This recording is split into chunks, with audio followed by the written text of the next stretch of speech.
You don't need money. You need people around you that have money. You need to start thinking about how to not ask or be entitled for something to be given to you, but how do you lead with value first and give to others and watch what happens, which doors open. In today's world, it's so easy to feel like you're being productive, but you're really just being busy, right? That is 100% a factor where a lot of people in today's world have an attention span that's just way too short. And so they'll get excited and they'll focus on something and then they'll kind of go at it really hard and they'll sprint for a week or two, or maybe even a month or two. And they're like, man, I only got one sale, man. I'm like, okay, like this is not a short race.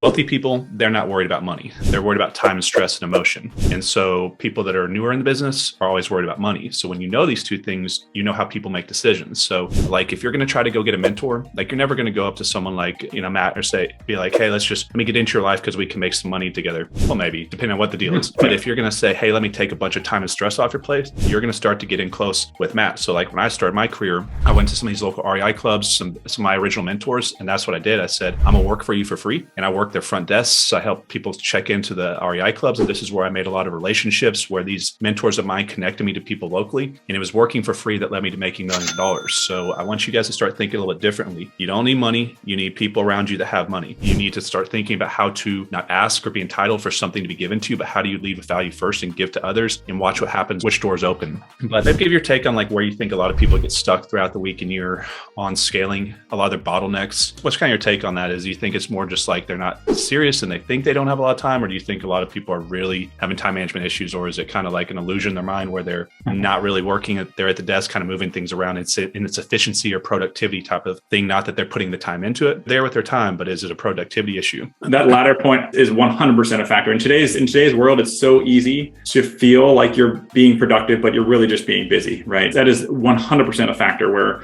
oh, I'm gonna focus on this real estate post that I'm doing on Instagram. Like that's great. Like you should be building a marketing presence. Don't get me wrong, but when people are doing that over whatever lead generation strategy they're trying to attain, and they're spending more time on their marketing social media posts than they are actually doing what I consider work, that's 100% a factor. The other piece is just perseverance, like the concept of grit. I think there's a lot of people in today's world have an attention span that's just way too short. And so they'll get excited and they'll focus on something and then they'll kind of go at it really hard and they'll sprint. They don't realize it's a marathon. So they'll sprint for a week or two, or maybe even a month or two. And they're like, man, I only got one sale, man. I'm like, okay, like this is not a short race, man. Like if you're actually consistently putting in the right effort, not just being busy, you will succeed. It's not a matter of like, can I succeed? It's if you're truly, I tell my agents, cold calling is probably one of the most direct, efficient ways of getting business. It's not the easiest, right? But it is the most direct way to get in front of people. But if you truly dedicate, we'll say 2 hours, even just 2 hours a day, 5 days a week for a year to cold calling, and legitimately cold calling, not like putting notes in CRM, but just straight up cold calling for that time, you can't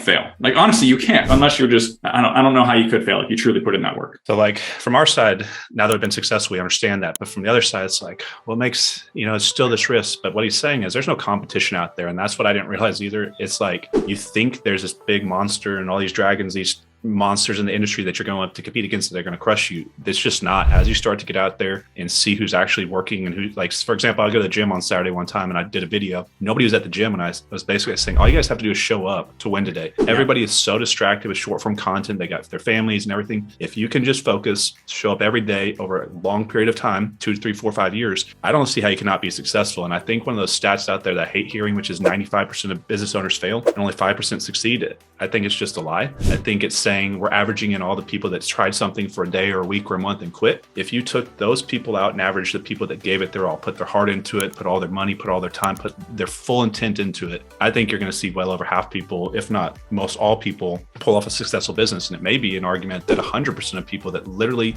put the foot down, hit the pedal, and never let off, they'll figure it out over time. So what's your take on that? Because it drives me nuts to see that statistic, because I think it's cost a lot of people their future that could have pulled it off because they believe I'm going down a dead end path that's not going to work out anyways. And it's just simply not true. I see people all the time that shouldn't be successful in business that are massively successful, and then people that probably should be successful in business that are not. And I think the smarter they are, unfortunately, the more they tie to statistics and they back off that type of stuff and they bounce around to thing to thing to thing. Yeah. I mean, I like to equate it, the way I kind of visualize it as a pilot early on was, if your career is like an airplane trying to take off a runway, right? And a lot of people don't realize there's a lot of power that you need to go full power in the engines to really get these planes taken off. And once you get airborne, I think a lot of people, like, you're off the ground, people are like, okay, like, I'm airborne now, right? And maybe they have a little bit of success and then they kind of pull back into power. But that's the last time you want to be pulling back into power, when you're trying to really take off. And a lot of people, that's what we call a critical phase of flight, where a lot of people crash on takeoffs. It's a factor. And so as a fighter pilot, I'm like, okay, I could take off, I can go mil power, and I could be consistent. And I know I'll get to my altitude of 30,000 feet or wherever I'm trying to go. But my mentality was even more. I intentionally imbalanced my life. And I had this discussion with my wife. I said, and kids, I sat down, we were like, all right, guys,